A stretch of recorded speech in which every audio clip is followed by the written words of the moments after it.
Hi, my name is Angelina, and this is my slide design project. For this project, I chose to do the brand Levi's, and I found this ad from them. It says, "Let the average man be divine." And this ad is all about promoting denim, optimism, and a promise of the future. We're going to take a look at a few of the design elements that make this ad look great. So the first one is repetition. In this ad, we can see a couple uses of repetition. First, we can look at these brush strokes and see that they are repeating towards the bottom half of this photo underneath this flying guy. These are kind of like hand painted in style, and they really add a distressed and free-spirited look to the message of the ad. We also have the same look and feel with the logo up here.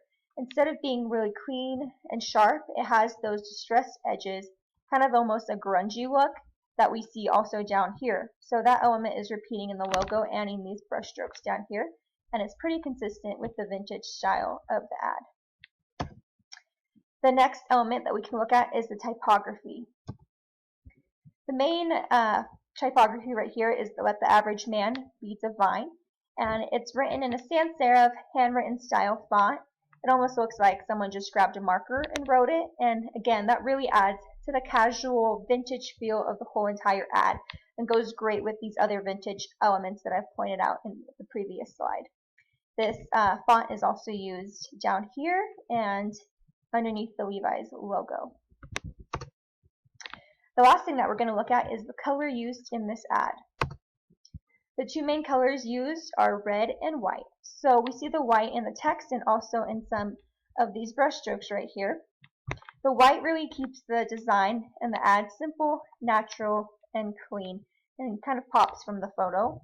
We also see the red logo right here, and this definitely pops from the photo and provides a really good, strong contrast to the text and to the photo and the whole ad in general. So when we look at this, the logo is really the first thing that we see because of the strong contrast with the color.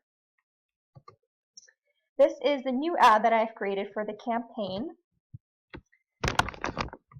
There's a few different elements that make this ad that I've created consistent with the other ad, the original ad. First, we have the Levi's logo in the corner. As you can see, it still has that vintage, kind of rugged look, not perfectly clean like I mentioned. We also have the red and white color scheme with the red logo and the white text. Another thing that I added to this ad is the handwritten style font. Although it's not the exact same font that the original ad uses, it still has that vintage kind of handwritten marker style and is pretty consistent with the original font, and I used it underneath the logo and also in the corner for the link. And we also see the muted photography. In the original ad, the photography was quite muted and kind of had that film-like photo style, and that's the photo that I chose for this ad. And overall, I think it is pretty consistent with the original photography from the ad. I think that the ad that I created is consistent with the original ad because of the principles that I have applied, such as the typography, color, and repetition. Thank you.